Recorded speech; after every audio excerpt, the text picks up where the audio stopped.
All right. Hey, everybody. We are here at the All In headquarters. Welcome to the All In podcast. We talk about what it means to be all in all areas of your life. And today we're going to talk about being all in with your knowledge of the real estate market and how it affects you. We've got a special guest who's originally from Northern California. He grew up in wine country helping his dad in the restaurant business. And Brian moved to Nashville because it was developing town, and he says the thought of being part of something growing and expanding where he can contribute to the growth in a positive way excited him. Now he's a realtor and investor in the Nashville area and owner of the Vance Group. So please welcome Brian Vance. Brian, thanks for coming, brother. Mark, good thanks to see for you, having me. Thanks for coming. I know we've talked about this a minute, and I think we met one time. I think we met over at like Mitchell's Deli the first time. Yeah, and, we met at is that what it was? Manny's event. Manny's. That's Yeah. right. Okay. And It was at the dinner at the Dream Hotel. Yes. Okay, so Manny's event. I said, Shout out to Manny. Who's this Shout out snazzy to guy? Manny. Yeah, in a denim suit. Just That's right. We were looking over at the Dream Hotel. We were looking at the back place, looked over the Printer's Alley. Mm-hmm. Yeah. Yeah, those girls was a walked fun by night. and they said, "Hey, are you the guy from Brothers Osborne?" I said, "Yeah." I said, That's right. You had the hat on. That's Yeah. right. You had your hat. That's I said, right. "Yeah, I'll do an autograph Totally. later, ladies. Keep walking." Totally. Oh, I remember that. That was a fun night. He still has those. So, You weren't at the last one, were you? No. Yeah. Shout out to Manny. Yeah. See you out there, brother. But then, yeah, so we talked, we got right into real estate, I know. And, I remember talking to you, and it was just, I'm always fascinated when somebody just moves here and, picks up and moves, not from 50 miles away, but, you moved from Northern California. Tell me about that. Yeah. Stubbornness and stupidity, I think. Yeah. A little bit of both. No, it was kind of just a happenstance of like perfect timing. I was in a very transitional stage. I actually was working for a loan company at a time. Okay. I was doing a little transaction. I was on a dialer in an office. Nice. It was great. It's the worst. Get your feet wet. Yeah, I got my feet wet. Then the offices end up getting closed, and I ended up moving back to California or NorCal. I was in Irvine at the time. Had a friend that I had met a decade prior in Brazil, who lived in Nashville. And he was like, "Hey man, like I really think you'd like it here. Like this might be your people." And I'm, being from California, you're just kind of indoctrinated with this idea that, well, I live in the best state. Right. Why would I leave? Right. Yeah, I'll never leave. So I was like, but I'll come visit. And I came and visited. And by the end of the trip, I said, I'll see you in 6 months. Packed everything I could fit in my little Honda Accord and shipped it out and flew over and been here ever since. About 7 years now, almost 8. And when we say Nashville, I think, there's a difference between Nashville and the burbs. You know what I mean? Even the way they vote or whatever. I think it's cool when people come from Cali and they just, they plug right in a lot of times. And you just said, hey, I'm just going to do it, Yeah. It's, I kind of had to, you have to burn your ships, right? So I told myself that I had to make this work. No plan B. There was no plan B. We talk about that a lot. Yeah, no, it's like I have to make this work. And I put myself in a position. I actually had a business before, like a little logistics business, and it ended up folding, and I had lost a considerable amount of money that I was going to move and invest in real estate with. Mm-hmm. So I had to start all over again. Wow. Here. And I moved here. I had like $5,000 in my account and 20 grand worth of credit card debt. And blew through the $5,000 pretty quickly. Broadway can be a little expensive. We've all had a great time. Right. And I was sitting there at a point, someone had told me, they said, if you're not making money in Nashville, you're doing something wrong. Okay. And I'll never forget, I even forget who said it to me, but like something just shifted at that moment. And I took responsibility. I'm like, all right, I'm responsible for where I'm at in my finances, in life. I'm here.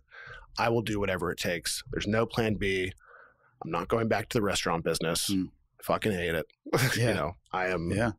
I'm done.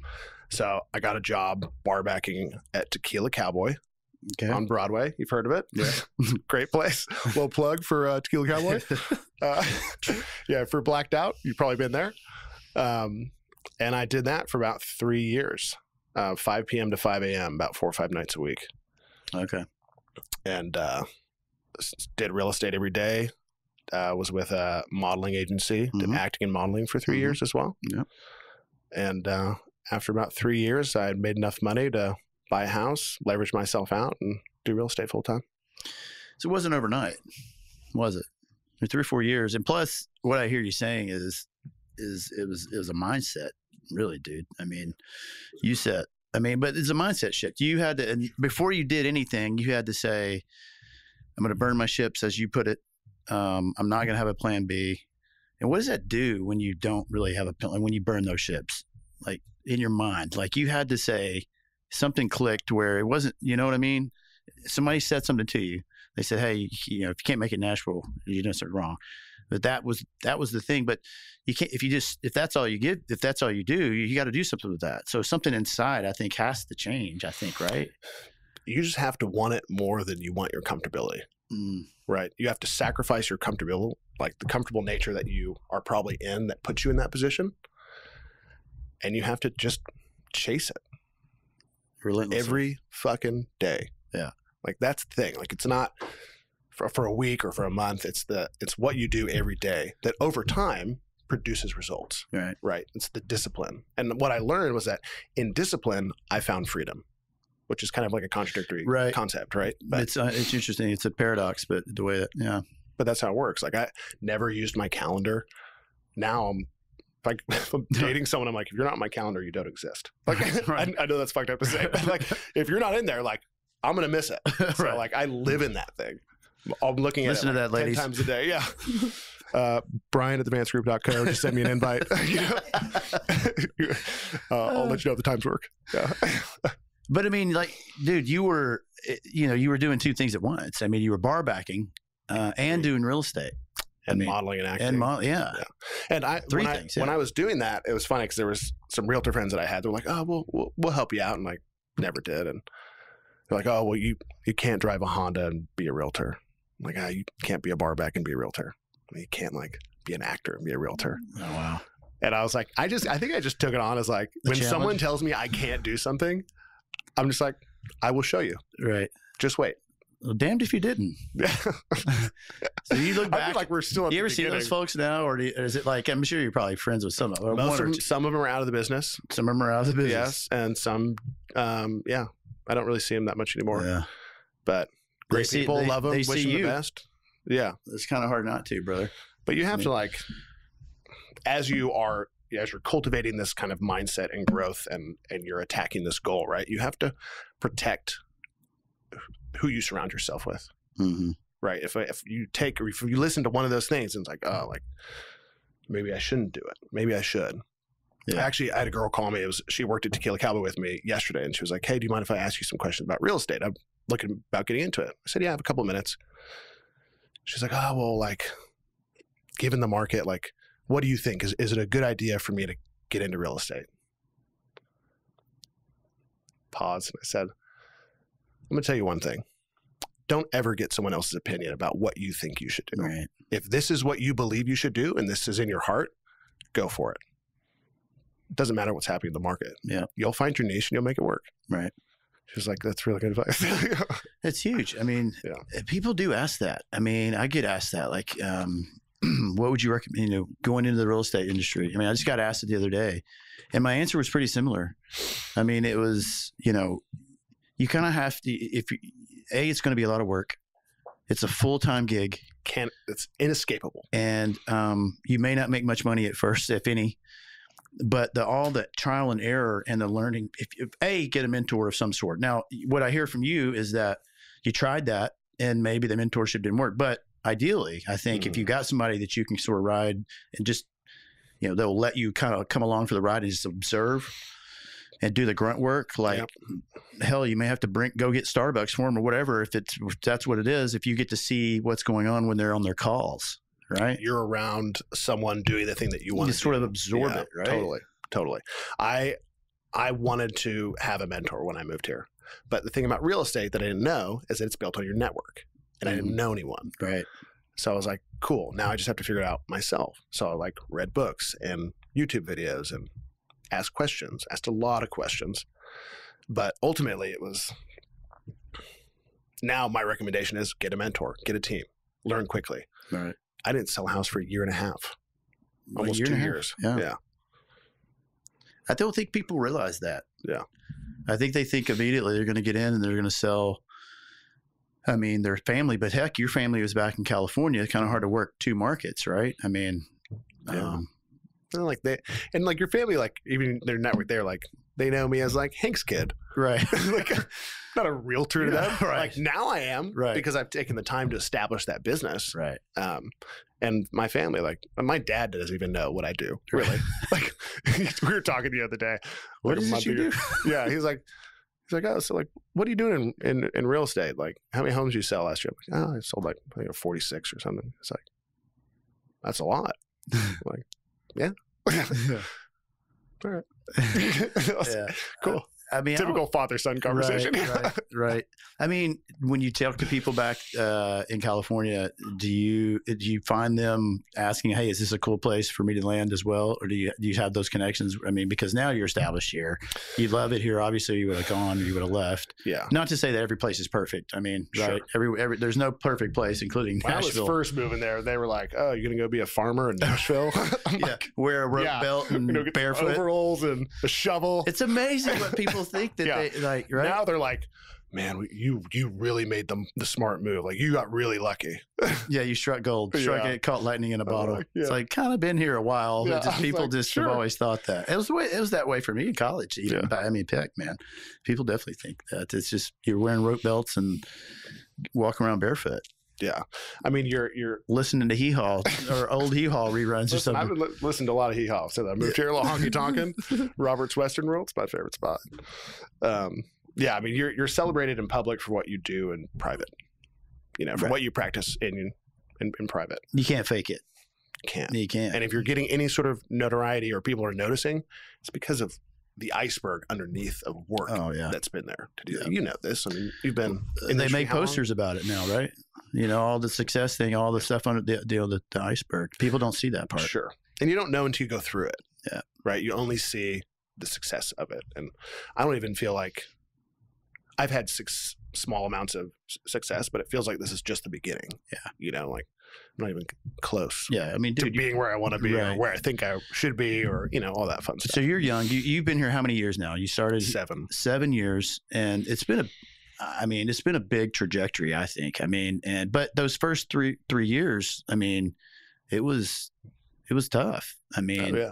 yeah. But now talk about what you got going on now. So you're doing residential, you know, standard buyer seller stuff, you know, traditional, is that Yep. what we call that? Traditional real estate. But then in addition Mhm. to that, what are you doing? So yeah, Tell we have everybody Vance about Group, that. We hired a buyer's agent. We're working with buyers and sellers, but our main focus is wealth through real estate. Mhm.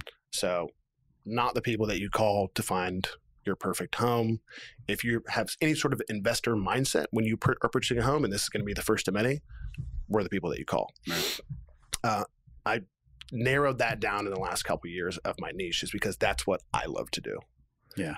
The purpose of getting into real estate for me was that I could build wealth through real estate and I could get the deals or I could work or figure out how to get the deals. Mhm. So what I've done is I've been acquiring properties, rezoning them, getting the lots in the back, developing the lots, and rehab projects as well. All that I'll keep in rent. Or So you rehab the lot in the back Mhm. to build another property on it. Mhm. And so talk about how that ends up playing out usually. Well, it's great because you buy your house, right? And then luckily I live in a district where the councilwoman is very supportive of more development. And, you know, so You want to give a shout out? You want to give a shout out? Keontae Toombs, thank you. You know, she's always been very supportive and my neighbors have as well, for the most part. But you rezone it. And by the time you're done with that rezone and then you HPR it, you have a free lot in the back that's worth 100 to 150,000. Yeah. Which is a pretty good ad value, Yeah. you know, that then you can use as a down payment for your new construction project. Right. So you have no money out of pocket other than to rezone the parcel. Right. And then you just refinance, you have equity, you have that 150 that kind of rolls into it. And, you know, you have a good, So you're definitely using debt as a tool. absolutely. Leverage. That's all it is. It's amazing that, you get haters out there in the interwebs, and they'll say things like, well, you don't own the property until you have it free and clear because you still have to pay tax on it. Or, the other day there's somebody said, well, if you have a mortgage on it, you're not making profit. And it's just like, how I don't understand, like, where do they get their information? Like Instagram. Right. I mean, and they also don't own a home. Right. I mean, but like, it's like, okay, every millionaire I know has a mortgage. Most. I mean, and I'm sure there's somebody out there that just says, heck, I'm 80 and I don't want a mortgage. But most everyone I know. Now, I don't know if this comes from Grant Cardone or whatever, or this idea of he's been hating on the home ownership, buying a home, owning your own home. But like, I'm like, your whole business is built on multifamily. Right. But it does create this conversation for people to just sort of latch onto that. My point is that debt is a tool that's used good when it's the right kind of debt. Mm-hmm. And I think people really, it comes from a place of, I think, people, wanting to be wise and good stewards with their money. And sure. I think they think they're just, doing that by saying, hey, no, I don't want to be over leveraged or mess myself up, because they think, well, I'll buy, then the market will tank, and then I'll be upside down. And so everyone thinks of the worst instead of thinking, well, what could go right? And then you really don't lose unless you sell it, right? I mean, if the worst did happen, the market tanked, even right now, like, what do you say to that? And people say, well, gosh, what if the market tanks in Nashville and goes down 20-30%? Then what? Well, keep it. Right. I mean, if you look at real estate values from the beginning of when they were first being sold to now, right, always goes up. Right. Population increases, demand increases, mm-hmm. And I guess everyone has that cousin that lives in, I don't know, in the Valley in California or whatever, that bought their home for $800 and then it went down to $700 and they needed to move in 6 months. I mean, to me, that's pretty just rare. Kind of an anomaly. Yeah. Right. I mean, and so anyway, that's interesting. I just think, so you finance your projects. I try to educate people. It's like, hey, well, your real estate is a hard asset. So think of it that way versus your home. Yeah. So if you need to, then rent it or turn it in or find a way to be profitable in it. Like, you have to you can move out and rent it out. You have to get creative in this market to maximize the investment. Right. So get creative. Don't just think buy and sell. Like, rezone the property, get a free lot in the back, take that $100,000 that you just lost and cash out, put it in your pocket.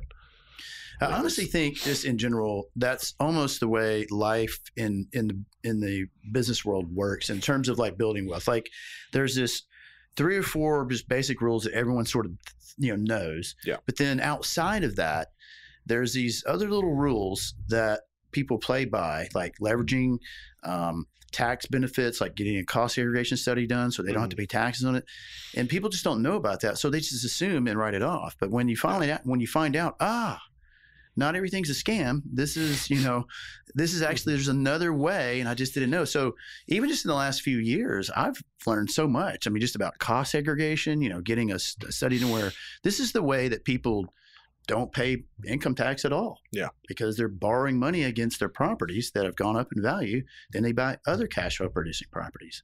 I mean, am I right? I mean, what am I missing there? Well, people don't know that. I mean, the general public, the person doesn't even know how buying a home works. Right.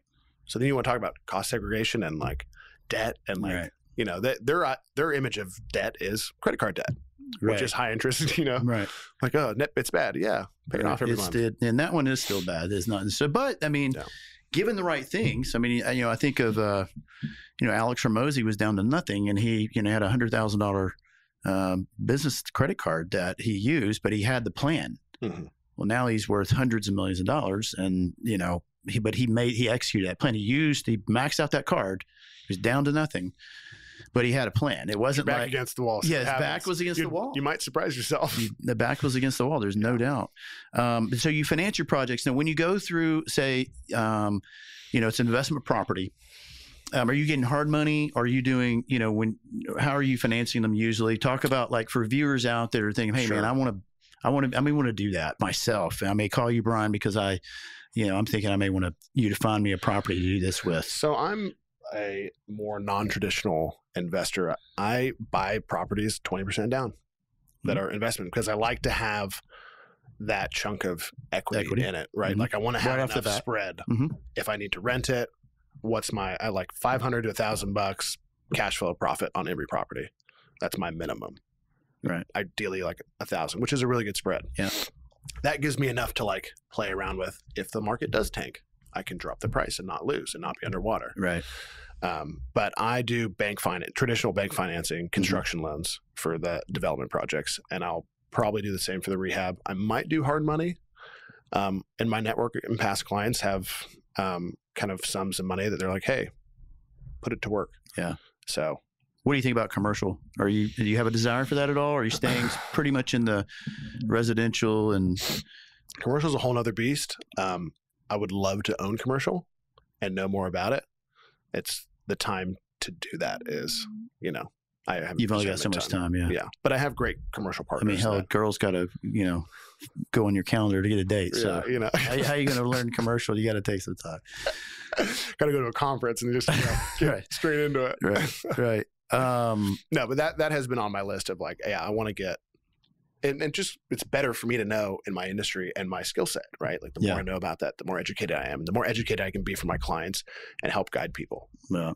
So, well, I think it's another thing going back to just some basics. I mean, I think people get caught up in rates being higher for everyone, whether it's you're an investor, you're a property owner that's going to buy a primary residence, but investors, I don't think they think of it the same, right? I mean, they're still got to look at the numbers, but you just maybe got to find a better deal so you make it up on negotiating a lower price, right? Versus just freezing and sitting on the sidelines, staying on the sidelines like kind of the masses do when behaviorally America is pretty much moves with rates. Like, hey, rates go up, everybody says don't buy. You should, my Instagram and all that people, TikTok, they're all just like, oh God, rates are too high. They're wise. Don't buy. You're crazy.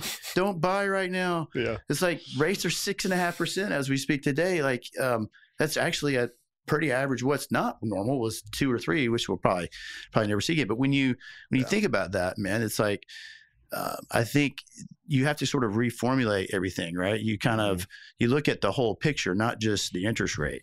Sure. I mean, like you said, I mean, it's, you have to get creative, right? And what I really think comes down to is like problem solving. Yeah. That's really what it is. Figure it out. There's more ways. I mean, it's not just those 3 or 4 ways that everyone knows. Yeah. 30-year fixed and stay in the loan or whatever, because that was another thing that you and I connected on. We said, look, did you know there's actually this different way of financing? And there's this product that we have called the all-in-one loan, where it's a hybrid of a first lien HELOC, 30-year. Yeah. 80% LTV. 80% LTV with a checking account. So it's 2 products in one. And really the idea is that you can set your line at 80%, but you might not owe that much. So you can draw out the rest when you want. And so what we did for you want to describe how it played out? Yeah, it worked. Well, because I split my lot, I was able to release that back lot and also get a new appraisal on my front house, which then gave me a line of credit of $580. And you only owed $240. Yeah. Yeah. So you had that difference with which you could do whatever with. Yeah. You could use it to build on that one or go buy something else. I can be my own hard money lender. Yeah. I can renovate my project and refinance and pay it off. The flexibility, I mean, I think it took me a week or 2 to grab the concept because it was so out of the spectrum of what we're taught and what I teach on a day-to-day basis. And I'm like, so you mean I can just refinance and I'll get this and I'll have a line of credit and then I don't make a payment every month? I was like, get the fuck out of here. So tell people, why is it that you don't make a payment every month? Because so it's based on your line of credit. Your line of credit is reduced by your interest payment every month, correct? Well, all the money that you're putting in, like you get paid a commission because you sell a house. No modeling gigs and none of that anymore. But like you sell a house, or whether it's your own, or you get a commission from selling John and Sally a house. Yeah. You then you deposit that. So the checking account part, you deposit it in there, and then it sweeps over, right? Right. That's what we're saying. And then it pays down. So you're paying, everything goes towards the balance of the loan immediately. And your interest adjusts. Yep. So you have a lower interest payment every month. Yeah. I've just been doing lump sums. Yeah. So I'll close a couple, put in a lump sum. You're watching your balance shrink. Mm-hmm. Yeah. Which Shrinking is pretty fine. fast. Yeah. What we ran the numbers, it was like you pay like 1/24 the interest. Yeah. If over like a 2-year period of like Yeah. paying it off, which is pretty cool, I guess. It's a paradigm shift, right? I mean, because Especially if you look at the amortization schedule of your loan, right? Yeah. You're like, oh, well, you're just thinking like, hey, I'm used to paying this the certain way. Like, wait a minute, I pay a mortgage payment every month. You know, it's supposed to be $2,000 a month. Oh, if I don't work, I still have to pay. Right. If I don't close the deal, I still have to pay that mortgage. Right. But with this, what if no. something happened? What if you like, hey, I went to Cali for a month just because, you know, I had a relative that was sick or just because I wanted to. Yeah. And I didn't close anything. I mean, it's not likely, but let's just say, you know, but you're not really, the loan could pay for itself that month until you got back in it. If, you know, worse, because we literally had people, dude, during COVID that, you know, said they lost their business, they lost their job, but, you know, they're saying, hey, thankfully we didn't lose our home because of this loan. And that's where you start to realize that, all right, we're on to something here with value, you know. I'm surprised it's legal, honestly. You heard it here. Yeah, I love it. Like, I mean, just the flexibility of what you said and not having to worry about that if something happens, right? Because everyone's like, oh, well, what if the market crashes, right? That's everyone's thing. Cool, great. Well, you're not going to lose your house because you have this much equity or this much, you know, as a line of credit. And we can run the numbers in maybe a year and a half or 2 years. If you're not paying on it, yeah, you will. But like that flexibility really sold me because it gave me more freedom to utilize debt, leverage and money to do the things that I want to do faster than what I could do at the rate that I was doing them. Yeah, it's that speed. It's the you know, that money, that movement of the money, the speed. Because I mean, you kind of want to get into the project, you know, and do what you need to do and move on to the next one. And hopefully, you know, you've made some money there. But if you're just stuck in with stale product, that you're kind of just, you're just limited with options, it seems like, right? Yeah. I like options and I like flexibility. Yeah. So, yeah. Well, dude, this has been great. Tell me what's coming up this year you're excited about. What do you think is going to happen with, you want to talk about like real estate? How are you advising your clients? I mean, that can people are worried about 20% drops. We're just offering 20% under. Right. Make lots of offers. And it's been hitting. Make lots of offers and see which ones hits, right? Yeah, I'm by nature an optimist. I think next year is going to be a great year. I do too. And when the majority of people are saying it's going to be some way, I usually find the majority of people don't know what the hell they're talking about. So, and like with the way that my business, luckily I have great clients and great referrals, and people keep calling. Hey, we're moving to Nashville. Like, people are still moving here. They got to move somewhere. And plus, you get sick of one place bad enough, you'll move, you know. Especially if you're from California. It's amazing. I mean, listen, I love to visit. My wife's from there, as you know, and I love Northern California. I love Southern California. But yeah, I mean, most people that move here, I don't think they want to go back, you know. No. I saw some license plate the other day. It was a Mercedes, an older guy. I forget what it said, but it was down on Cali. It was kind of like, I don't know, but it was like don't California by Nashville. Cali gone or something like that. But it was just like he was out, you know. And you could tell, like, that was his motto now, you know. And it's never going back. It's been Mercedes. I'm out, you know. These are my people. Right. So, I mean, thanks again, dude. We appreciate you being here.